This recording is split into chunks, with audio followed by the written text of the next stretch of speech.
So good afternoon to members of the press and the public overseas. I'd like to give the information as a result of the meeting of the Ad Hoc Center for Thailand-Cambodia border situation this morning. Firstly, the overall situation along the border.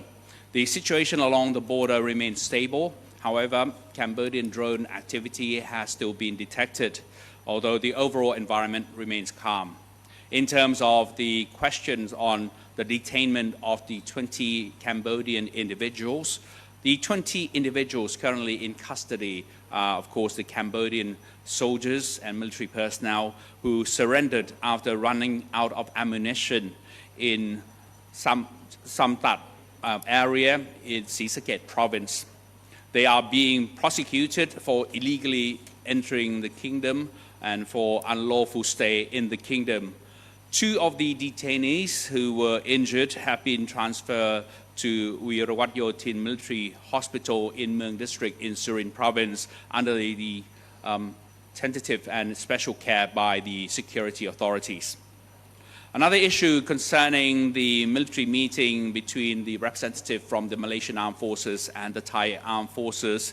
On the 29th and 30th of July, we had a visit of General Dato' Muhammad Nizam Jaafar, the Chief of Defence Force of Malaysia, meeting with the commanding generals of Thailand's 1st and 2nd Army areas on the 29th and the 30th of July 2025 to try to understand the Thai-Cambodian situation following the ceasefire agreement made on the 28th of July 2025. The Thai side explained the root causes of the conflict, including disagreements over maps and approach to conflict resolution. Thailand emphasized its commitment to a peaceful approach and stressed that any violation would be addressed through formal protests. In contrast, the Cambodian side chose to deploy military activities and lay landmines in the disputed areas and violating the Ottawa Convention. Additionally, the symbolic civilian protests were staged in areas of Tha Mueang Thom Temple, which led to heightened tensions. Eventually, Cambodian forces initiated hostilities by opening fire at Tha Mueang Thom Temple to the Thai authorities. And of course, we had to respond as the self-defense measure. Thailand reaffirmed its strict compliance with the ceasefire agreement and expressed its support for the establishment of an observer team to be addressed or to be delegated by the Malaysian side. In terms of the agreement on the joint peace objectives, both sides agreed on the following peace objectives of immediate ceasefire, no increase in troop deployments, no reinforcements, and medical assistance to be provided for the sick and the injured. In terms of the casualty report, the latest count is for the civilians, we have had the fatalities count of 14, critically injured 12, moderately injured 13, and minor injuries 13, totaling the number to 52.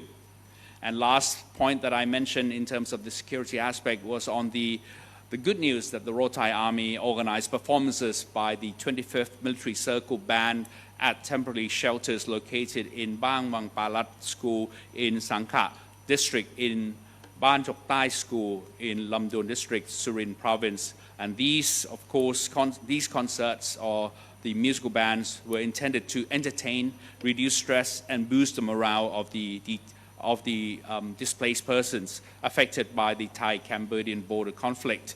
The performances took place between the July 26 to the 29th, 2025 at those 8 locations across Buriram and Surasant provinces. And feedback by the general public was highly positive.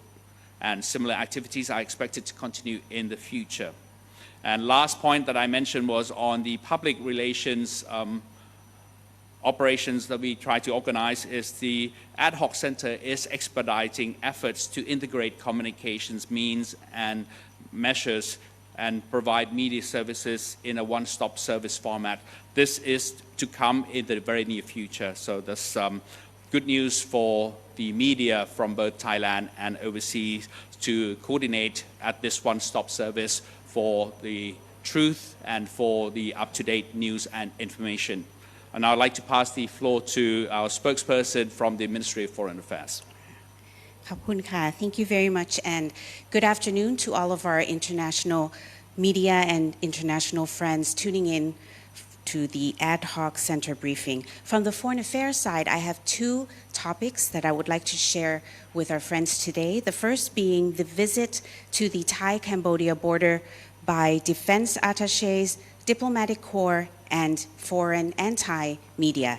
As the Deputy Minister of Defense, who is also our ad hoc center director, said in an interview earlier, the Ministry of Defense is currently coordinating with security agencies and relevant authorities on the ground to arrange for the defense attachés from various countries stationed here in Thailand to visit the border area tomorrow, the 1st of August 2025, in order to ensure that the facts on the ground and outcomes of the visit are shared with the international community. The Ministry of Foreign Affairs is also arranging for members of the diplomatic corps and foreign media to join the visit of the defense attachés tomorrow as well.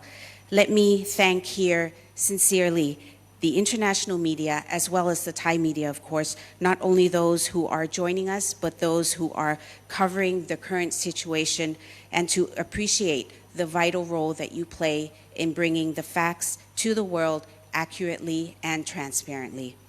With this visit, let me clarify two specific points. The first being that tomorrow is actually the first occasion to be able to bring a delegation to the border area, because we must first consider our ability to ensure the safety of the delegation, as we are not the aggressor in these armed attacks, which has seen the ceasefire breached by the Cambodian side a number of times already. The second point that I'd like to clarify about the visit tomorrow is that there will be no falsehoods.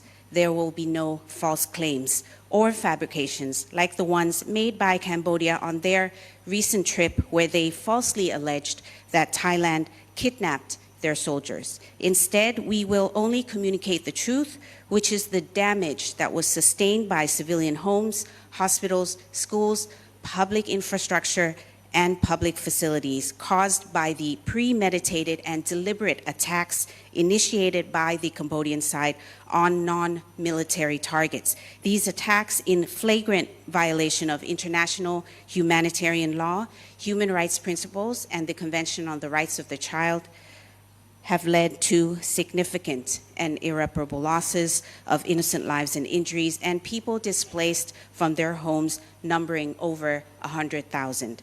This afternoon at 2:30, there will be a press conference at the Ministry of Foreign Affairs given by the Minister of Foreign Affairs himself, who will be briefing the media on further details of this visit. And tomorrow, actually, there will be an ad hoc press briefing by the spokesperson's team on location from the visit.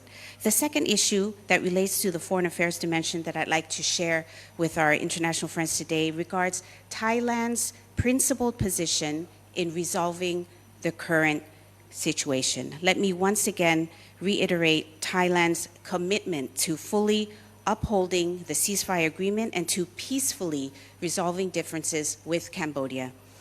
With our people on the forefront of our minds, the Thai side stands ready to return to bilateral negotiations at any time. We are currently awaiting Cambodia's official invitation for the upcoming General Border Committee, or the GBC, which is to be held on the 4th of August. It was scheduled and agreed at the special meeting recently held in Malaysia.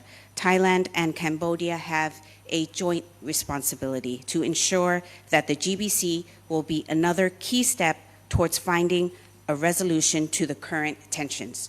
Final remarks, we urge the public to continue to be cautious about the systematic disinformation campaign being conducted by the Cambodian side. This is aimed not only to conceal the facts on the ground, but also to undermine our stability and the unity among the Thai people.